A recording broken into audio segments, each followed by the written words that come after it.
नमस्कार, स्वागत है आपका बोलता हिमाचल पर। आज है 10 अक्टूबर 2025 और हिमाचल प्रदेश से जुड़ी हुई आज की बड़ी खबरों की जानकारी अपडेट्स हम आपके लिए लेकर आए हैं। हिमाचल में पंचायत और नगर निकाय चुनाव स्थगित, सरकार ने दिया आपदा का हवाला। हिमाचल प्रदेश में इस साल मानसून में हुई भारी तबाही को देखते हुए सरकार ने आगामी पंचायती राज संस्थाओं और नगर निकाय चुनावों को स्थगित करने का निर्णय लिया है। सरकार के राष्ट्रीय विभाग के आपदा प्रबंधन प्रकोष्ठ ने स्पष्ट किया कि चुनाव अब पूरे प्रदेश में सड़कों की उचित बहाली और कनेक्टिविटी सुनिश्चित होने के बाद ही करवाए जाएंगे। आपदा प्रबंधन अधिनियम 2005 की धारा 24(e) के तहत राज्य कार्यकारी समिति ने फैसला लिया है। यह निर्णय मंडी, कांगड़ा, हमीरपुर और शिमला के जिला उपायुक्तों डीसी द्वारा पंचायती राज सचिव के माध्यम से किए गए अनुरोध के बाद लिया गया है। इन जिलों से मिली रिपोर्ट में चुनाव प्रक्रिया से जुड़े लोगों और चुनाव सामग्री की सुरक्षा को लेकर चिंता जताई गई थी और क्षतिग्रस्त सड़कों की बहाली तक चुनाव न कराए जाने की सिफारिश की गई थी। हिमाचल में अलग होगा सीबीएसई स्कूलों के भवनों और वर्दी का रंग, मैस में मिलेगा पौष्टिक आहार, 86 स्कूलों ने पूरे किए मापदंड। हिमाचल प्रदेश में सीबीएसई पाठ्यक्रम में बदले जाने वाले सीबीएसई स्कूलों के भवनों और विद्यार्थियों की वर्दी का रंग भी अलग होगा। इन स्कूलों में विद्यार्थियों को पौष्टिक भोजन उपलब्ध करवाने के लिए मैस भी खुलेगी। पहले चरण में चयनित 100 में से 86 स्कूलों ने सीबीएसई के मापदंड पूरे किए हैं। शेष 14 स्कूल मानकों पर खरे नहीं उतरे हैं। मुख्यमंत्री सुखविंदर सिंह सुक्खू ने वीरवार को राज्य सचिवालय में शिक्षा विभाग की समीक्षा बैठक में से स्कूलों से संबंधित प्रक्रिया को भी जल्द पूरी करने के अधिकारियों को निर्देश दिए हैं। मुख्यमंत्री ने कहा है कि अगले शैक्षणिक सत्र से प्रथम चरण में प्रदेश भर में 100 स्कूलों को सीबीएसई पाठ्यक्रम पढ़ाया जाएगा।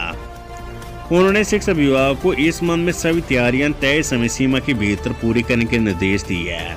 सीबीएसई पैटर्न आधारित स्कूलों का अलग रंग होगा और यहाँ पढ़ने वाले विद्यार्थियों के अलग रंग की वर्दी होगी।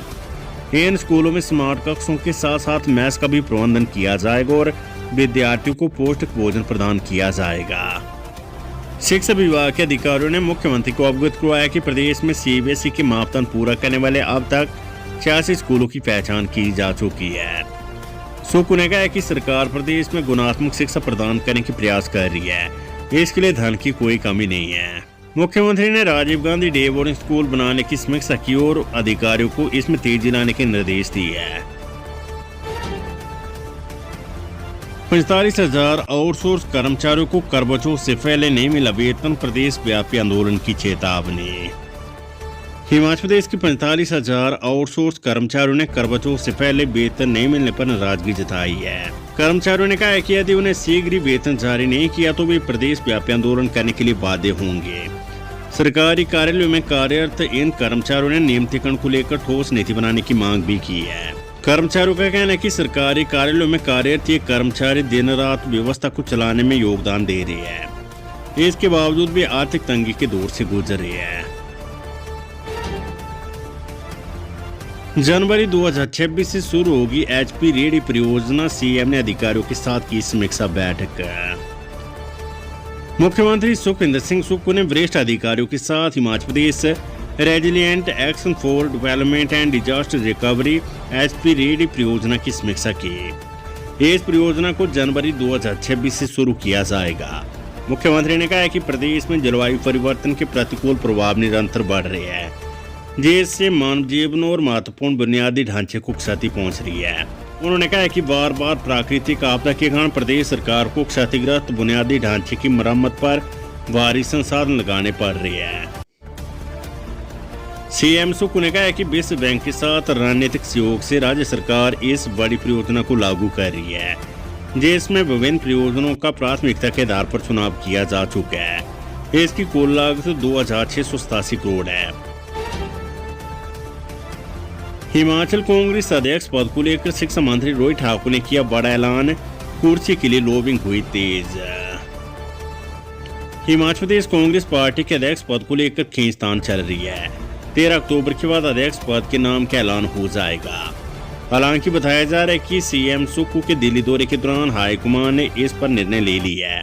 लगभग एक नाम फाइनल कर दिया, लेकिन अब भी जदोजहद चल रही है।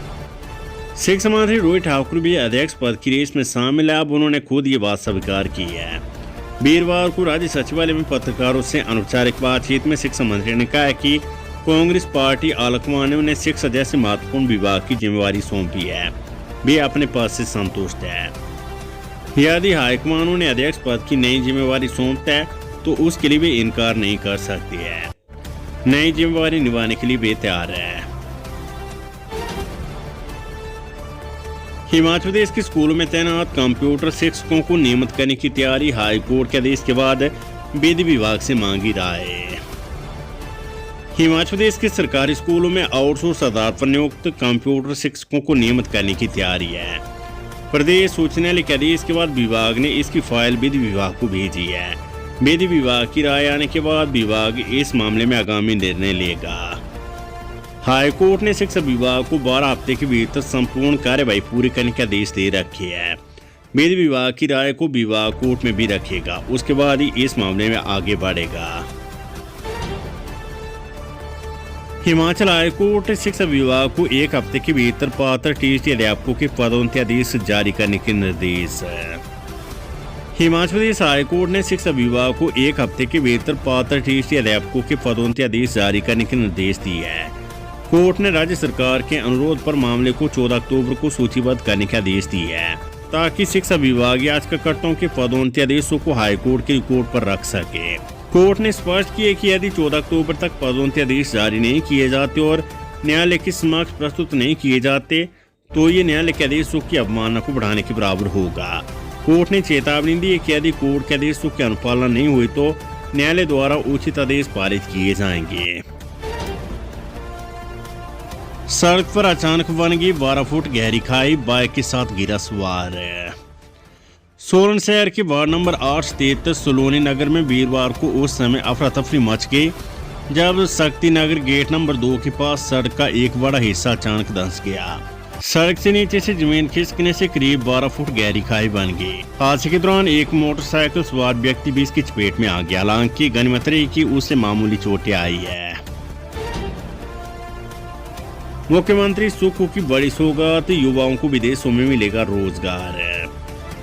मुख्यमंत्री के राजनीतिक सलाहकार सुनील शर्मा बिट्टू ने कहा कि मुख्यमंत्री सुखविंदर सिंह सुक्खू ने प्रदेश के युवाओं को सरकारी और प्राइवेट सेक्टर में रोजगार के साधन सृजित करने के साथ साथ आप विदेशों में भी रोजगार की व्यवस्था करके एक बहुत बड़ी पहल की है। मुख्यमंत्री की प्रेरणा एवं प्रोत्साहन से आप प्रदेश के युवा विदेशों में भी रोजगार के सपनों को साकार कर सकते हैं। सुनील शर्मा बिट्टू वीरवार को यहाँ बड़ों में बहुतकनीकी कॉलेज के सभागार में हिमाचल प्रदेश राज्य इलेक्ट्रॉनिक्स विकास निगम HPSEDC और श्रम एवं रोजगार विभाग के संयुक्त तत्वाधान में आयोजित विदेशों में भारतीय अभियान के प्रथम रोजगार मेले के उद्घाटन समारोह में बतौर मुख्य अतिथि के रूप में संबोधित कर रहे थे। हिमाचल प्रदेश में स्कूल शिक्षकों की ऑनलाइन हाजिरी के बदलेंगे नियम। हिमाचल प्रदेश के स्कूलों में शिक्षकों की हाजिरी को लेकर शिक्षा विभाग बड़ा बदलाव करने जा रहा है। विद्या समीक्षा केंद्र BS के मोबाइल ऐप के माध्यम से सभी शिक्षकों की ऑनलाइन हाजिरी लगती है। विभाग इस ऐप के सॉफ्टवेयर को अपडेट करवाएगा। इसमें हाजिरी के लिए फेस ऑथेंटिकेशन के फीचर को शामिल करेगा। हाजिरी लगाने में सामने आए फर्जीवाड़े के बाद विभाग ने निर्णय लिया है। इसको लेकर जल्द ही अधिकारियों के साथ बैठक होगी। नशे के खिलाफ पुलिस की बड़ी कार्रवाई। हमीरपुर में पकड़ी गई चर्च का मुख्य सप्लायर कुल्लू से गिरफ्तार है। हमीरपुर पुलिस को नशा तस्करों के खिलाफ बड़ी कामयाबी मिली है। सदर पुलिस ने बीते रविवार को 1 किलोग्राम चर्च के साथ पकड़े गए आरोपी को चर्च सप्लाई करने वाले मुख्य सरगना को भी गिरफ्तार कर लिया है। पुलिस ने मुख्य सप्लायर को पकड़ने के लिए तकनीकी और वित्तीय जांच का सहारा लिया, जिसके बाद आरोपी को कुल्लू से धर दबोचा गया है। Weather update. मौसम ने चौंकाया। शिमला में दोपहर तक चटक धूप, फिर ओलावृष्टि के साथ बारिश। हिमाचल प्रदेश के मैदानी जिलों में गुरुवार को मौसम साफ बने रहने के साथ धूप खिली। राजधानी शिमला के मौसम ने सबको चौंका दिया। दोपहर तक चटक धूप खिली रही, उसके बाद ओलावृष्टि के साथ बारिश शुरू होगी। हालांकि शाम को मौसम फिर से साफ हो गया। उधर लाहौल स्पीति में बर्फबारी के बाद कई जगह बिजली की आपूर्ति बंद है। बर्फबारी से क्षतिग्रस्त बिजली की तारों में फॉल्ट ढूंढने के लिए बिजली बोर्ड ड्रोन की मदद ले रहे हैं। मौसम विज्ञान केंद्र शिमला के अनुसार 10 अक्टूबर को एक दो स्थानों पर हल्की बारिश बर्फबारी की संभावना है। इसके बाद 11 से 15 अक्टूबर तक मौसम साफ रहने का पूर्वानुमान है। वहीं अगले 4 से 5 दिनों के दौरान न्यूनतम तापमान में धीरे धीरे 3 से 5 डिग्री सेल्सियस की वृद्धि होने की संभावना है। अगले 24 घंटों के दौरान अधिकतम तापमान में 4 से 6 डिग्री सेल्सियस की वृद्धि होने के आसार है। उसके बाद अगले 4 से 5 दिनों के दौरान अधिकतम तापमान में धीरे धीरे 2 से 3 डिग्री सेल्सियस की वृद्धि होगी। मुख्यमंत्री सुखविंदर सिंह सुक्खू मंडला के करसोग क्षेत्र के एक दिवसीय प्रवास पर आ रहे हैं। इस दौरान मुख्यमंत्री करसोग क्षेत्र के लोगों को विभिन्न विकासात्मक कार्यों की सौगात देंगे। डीसी मंडी अपूर्व देवगन ने बताया कि मुख्यमंत्री 11 अक्टूबर को सुबह करीब 11 बजे करसोग के कुनू हेलीपैड पर पहुंचेंगे। यहां से वे संयुक्त कार्यालय भवन करसोग के लिए प्रस्थान करेंगे। मुख्यमंत्री यहां विभिन्न विभागों के तहत विकासात्मक कार्यों के लोकार्पण एवं शिलान्यास करेंगे। इस अवसर पर मुख्यमंत्री एक जनसभा को भी संबोधित करेंगे और जन समस्याओं का निवारण भी करेंगे। जिस गलती वाले चेक को लेकर सस्पेंड हुआ शिक्षक, अब उसके निलंबन आदेश में भी स्पेलिंग मिस्टेक। हाल ही में राज्य के वरिष्ठ माध्यमिक स्कूल रोनाट प्रबंधन की तरफ से गलतियों से भरे वायरल चेक के मामले में शिक्षा विभाग द्वारा मिड डे मील इंचार्ज एवं ड्राइंग मास्टर डीएम के सस्पेंशन के ऑर्डर की कॉपी भी अब सोशल मीडिया पर खूब वायरल हो रही है, क्योंकि डीएम के सस्पेंशन ऑर्डर में भी कई त्रुटियां हैं। लिहाजा सोशल मीडिया पर ऑर्डर की प्रति चर्चा का विषय बनी हुई है।